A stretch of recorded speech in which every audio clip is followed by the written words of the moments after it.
Aykut Antik Sanat Atölyesi'ne hoş geldiniz. Birçok farklı tasarımları ve değerlendirmeleri ve farklı el işi teknikleri öğrenebileceğiniz kanalımda bugün sizlere bir proje ödevi örneği hazırlamak istiyorum. Biliyorsunuz ki miniklerimiz için birçok ödevler veriliyor okullarda. Bu sefer verilen ödev atık malzemelerden çanta yapımı. Biz bu çantayı zaten miniğimizle yapacağız. Ben de sizlere örnek olsun diye burada yapılışını tarif edeceğim. Malzemeleri tanıtayım. Böyle nazar boncuklarımız var. Yine renk renk ipliklerimiz var. Keçelerimiz var. Daha önce biz bunları kullanmışız. Tabii ki ödevimizde atık malzemeler kullanmamız gerektiği için bakın şöyle göstereceğim. Burada daha önce ben yine değerlendirmek için atmamışım bir pantolonumu. Hatta burada mavi amblemi var. Maviden aldığım eski pantolonumu atmamışım. Bunu kullanacağım. Yine bir kot pantolonum var. Ben bunu lazım olur diye böyle kesmişim, koymuşum. Daha önceki videolarımda da belirttiğim gibi yepyeni malzemeler alıp da bir şeyler üretmektense kullanılmayan ürünleri kullanılır hale getirmeyi seviyorum. Şimdi ilk önce çantamız için ben bu pantolonun özellikle de burada mavi yazdığı için biraz da böyle havalı olsun diye şu cebini kullanmak istiyorum. Bu cebi süslemede kullanacağım. O yüzden bu cebi buradan keseceğim. Tam kenarlarından kesiyorum. Bakın şu dikişin dibinden.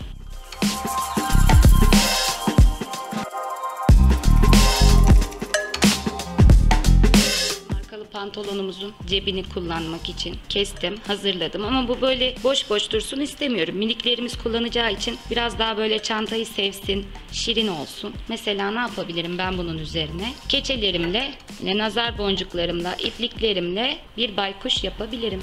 Evet, baykuş desenimizi çizmek için ben telefondan yardım alıyorum. Telefonda beğendiğim bir baykuş resmini açacağım. Zaten bize küçük bir baykuş lazım. Cebimizin üzerine göre olacağı için ben bu yöntemi her zaman kullanıyorum.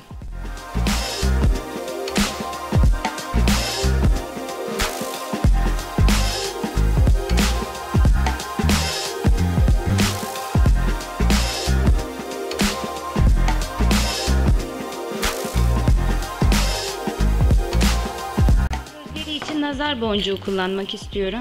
O yüzden buralara nazar boncuğu dikeceğim.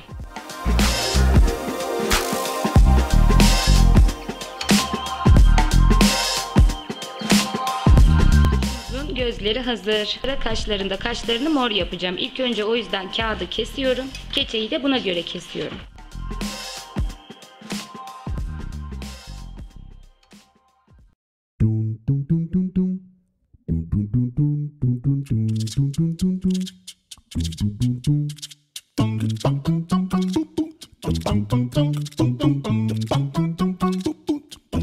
Da hazır. Tekrardan başını, gövdesini ve kanatlarını hazırlamak için çizeceğim.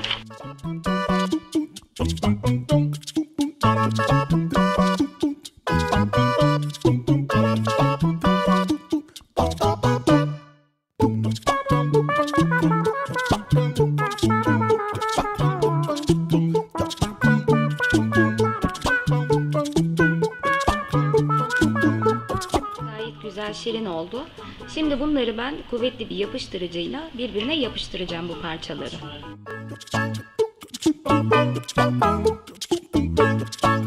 Ben baykuşumuzu kurumaya bırakacağım. Kitabın arasına koyacağım onu. Daha sonra da ipliklerle sağlamlaştırmayı tarif edeceğim size. Benim Anna Kareninam bunun için çok uygun. 1062 sayfalık bir kitap arkadaşlar. Bunun arasına koyarsam bence baykuşumuz gayet sağlam olacak. Anna Kareninamızın arasında baykuşumuzu biraz beklettikten sonra alıyoruz. Baykuşun görüntüsünü bozmamak için bu arka kısmında yapıştırdığım yerlere sağlamlaştırmak amacıyla öyle keçenin içinden geçirerek iğneyi teyel şeklinde dikişler gideceğim.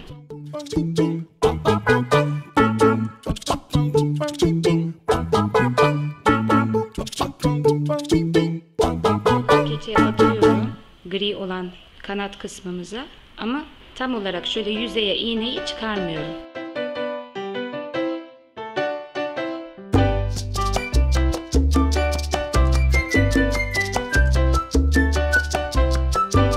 Arkadaşlar, kanalıma abone olup videolarımı takip ederseniz çocuklarınızın proje ödevleri için birçok tasarım öğrenebilirsiniz. Ayrıca sormak istediğiniz teknikler varsa ya da tarif etmemi istediğiniz proje ödevleri varsa yorumlarda belirtirseniz onlar için de sizlere yardımcı olmayı çok isterim. Sağlamlaştırdıktan sonra çantada kullanacağım cebin üzerine dikmek istiyorum.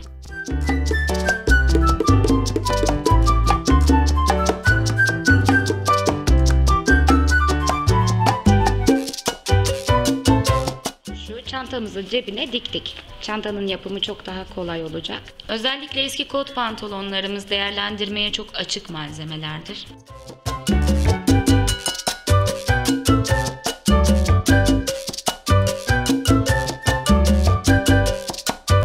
Bir çanta olacağı için bu kısmı bize yeterli.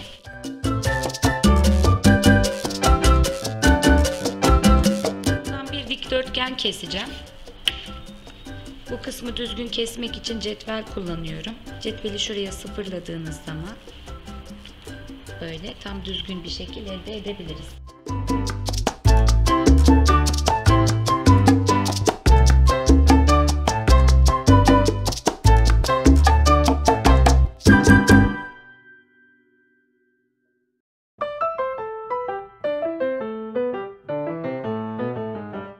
Çantası olacak. Bu sırt çantasının kenarlarında makine devreye girecek artık. Dikiş makinesiyle kenarlarını dikeceğim. Bize de şu sırt çantasının alt kısmında böyle şeritler lazım olacak. Pantolonun paça kısmını da şerit olarak kullanıyorum.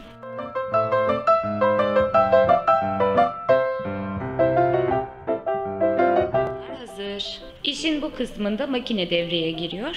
Çantanın ön yüzüne ilk önce cebi dikeceğim.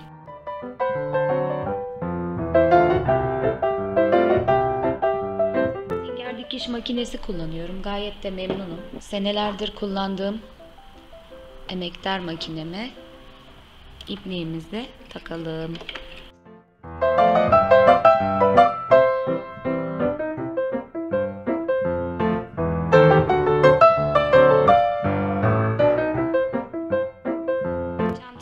Gövdesini dikmeye geldi sıra. Bu şekilde tersinden katlıyorum. Şu şeritleri tam bu noktada bakın şu şekilde kıvıracağım. Ters çevirdiğimiz zaman dışında kalması için şu şekilde yerleştiriyorum.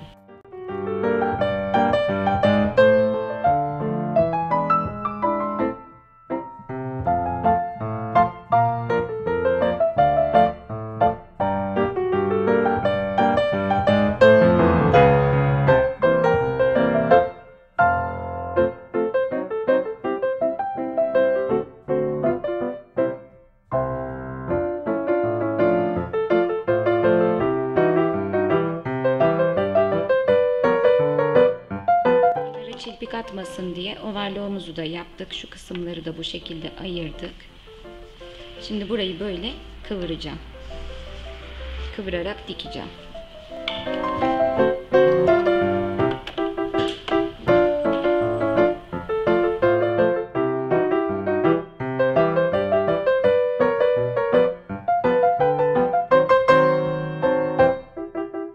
Gördüğünüz gibi minik sırt çantamız artık tamamlanmak üzere.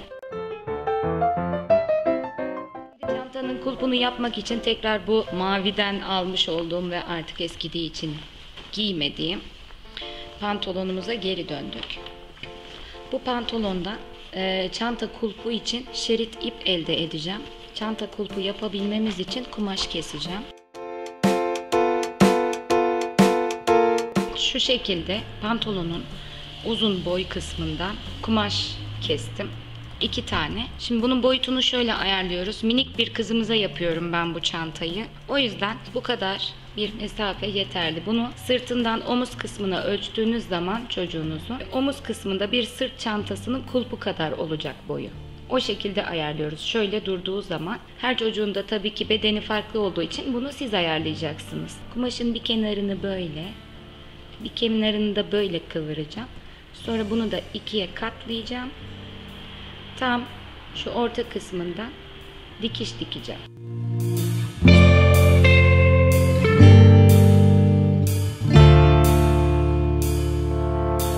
Sıra hazırladığımız çanta kulplarını çantamıza geçirmekte. Bunun için bir çatal iğne kullanacağım. Şimdi sistem şu. İlk önce şu şeritten ipimi geçireceğim. Çantanın bu ucunda bıraktığımız kısmından geçiriyorum. Karşıya çıktım. Tekrar buradan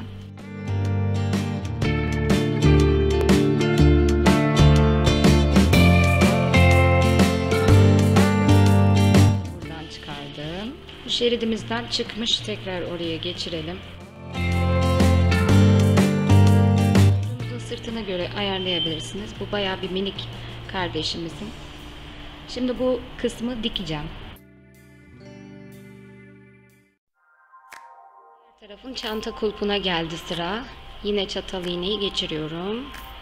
Aynı şekilde.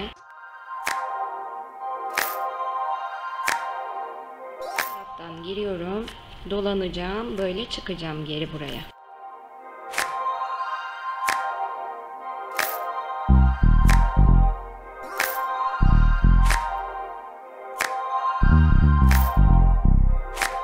Arkadaşlar, çantamız hazır. Bakın, az önce gösterdiğim uygulamada şöyle bir sistem var. Şöyle göstereyim. Çantayı sırtınıza taktıktan sonra şu şekilde kulplarınız asıldığınızda böyle kapanıyor ve buradan da bu şekilde açılıyor. Bunu proje ödevi olarak yaptık ama bence miniklerimizin çok da severek kullanacağı bir çanta oldu. Bununla kolaylıkla oyuncaklarını taşıyabilirler, ceplerine bebeklerini koyabilirler. Severek kullanacaklarını tahmin ediyorum. Videomu beğendiyseniz beğen butonuna basın arkadaşlar ve kanalıma abone olun ki birçok proje ödevi tariflerini oynatma listelerimde bulabilirsiniz. Ayrıca yorumlarda öğrenmek istediğiniz el işi teknikleri, proje ödevleri varsa bunları da belirtebilirsiniz. Fikirlerinizle kanalım çok daha güzel gelişecektir. Size keyif dolu, sanat dolu güzel günler diliyorum.